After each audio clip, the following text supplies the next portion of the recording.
just heard a little taste of the sounds of this 1966 Fender Jazzmaster. So let me just do a quick in-hand rundown of what you have and what you're looking at here. This is an original 1966 Fender Jazzmaster. It's transition era. It shows the first signs of the changes that the CBS company put on these guitars. One, of course, is the addition of binding, which they put on a number of guitars. Not really on Stratocasters, although you find a few out there that do have the binding, but eventually they decided not to do that. So it's a dots and binding example. Eventually, later in '66, they would also add block inlays. So this is one of those really cool kind of narrow window eras where you get the binding, but also the dots. So that's kind of cool. The body's obviously been refinished. I do think there is some possible signs of overspray on the neck, although I'm not 100% certain about that. But since it's uncertain, I'm just going to say got overspray on the neck. But hey, it's already got a body refinish. Decal's not original, but it would have had a transition era decal on there, and it either rubbed off or is missing, and so somebody put that spaghetti logo, just says Fender on there.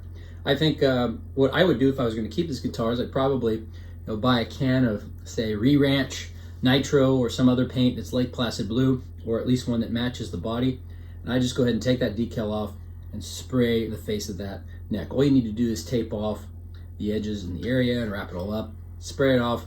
Might even just get away with one coat. That'd be a quick way to have a matching headstock on this. The frets are original. They show just a faint trace, not a faint trace, a little bit of wear on the first few frets. They're fat frets from the factory. There's no issue with the frets. Tuners are original. Neck plate screws are original. It's got a proper neck plate, original neck plate, serial numbers in the 130,000s. Everything else on the body is original except for the pick guard. This would add a tortoiseshell pick guard originally because it would have been sunburst. That was its original color. And sunburst typically came with tortoiseshell or faux tortoiseshell colored guards. Once in a while you'll find a sunburst Fender from the era with a white guard. Especially on Strats it would have been standard, but on offsets it would have been a tortoiseshell guard. So anyway, you get these little differences in the guitars. So this is not original, but frankly, in my opinion, a tortoiseshell guard from this era would look kind of strange on a light Placid blue color. The pickup covers are also original. They are like, I don't know if it's painted, but they're coated with some kind of white substance. I do know that there were times in this era where Fender from the factory would have pickup covers that were like coated some white with some kind of white substance, so that could be original. It's not that common, although it does happen. So I'm just noting that. You flip the cover over and you can definitely tell it's that kind of aged cream color that these pickup covers would have been. Pickups are original. One of them's dated with a handwritten pencil date of 1966. The other one doesn't have anything on it, but that's also, again, very, very common. I have no doubt that both pickups are original. Pots are original. Switch tip's been changed. The pots date to like late 64 and then into 65. I know, well, it's a 66. Well, it's very common on Jazzmasters this era to find pots that have a date stamp that's earlier. Fender made a lot of offsets in the early 60s. By 65, 66, they weren't as popular, and so they weren't making as many. Well, I don't want to say they weren't making as many, but I think that they had bought and prepared to make a ton of these guitars each year, and so they bought up a lot of pots, but then they didn't make as many as they expected. I think that's a better way to put it. And so you'll find, especially in 65 and other times, earlier pots that are in later guitars. I've got a 64 I know that has a 59 pot in it.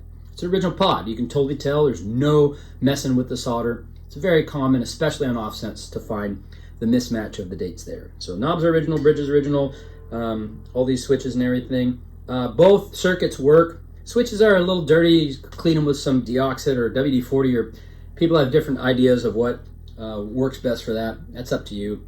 It plays great. The treble position, the switch all works as it probably should. It's the original tailpiece.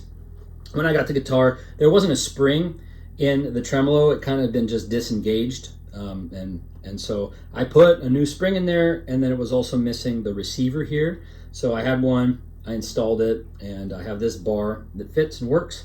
I don't know exactly where that receiver comes from, but it works with this bar just fine, and I don't know the exact age of the bar, although it does look old, so it's definitely vintage spec, at least as far as I can tell visually. Strap buttons have been changed.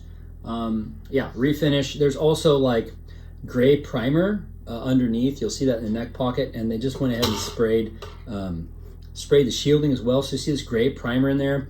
It flakes right up if you want to take it off, but it's probably more trouble than it's worth. All right, so one last note about the guitar. The case, at one point I think it was open too far, so it had some repair. I detail that in the listing, but it works exactly as it should now. It holds together, stays open when you open it, but you know, it just has that history to it. All right, one final note: if you watch this far, you're interested in buying the guitar, best place to buy it is on my website. There will be a link below, right beneath the YouTube video to my website. There's a little bit better price there than what you'll find on some of the other listings on the other third-party websites. And an additional benefit is that as a small seller, I'm not legally required to charge you sales tax if you're outside of Washington State. If you're in Washington State, I got to charge you sales tax. If you're international and you want to buy this, I have to fill out all the proper paperwork. That's my legal obligation. Now, if you're in another state and I don't charge you sales tax, you might be on the hook for what's called use tax, but that's for you to report and file, so be aware of whatever may be the law in your state. Anyway, thanks for checking out the video. It's a 1966 Fender Jazzmaster Dotson binding, and have a great day.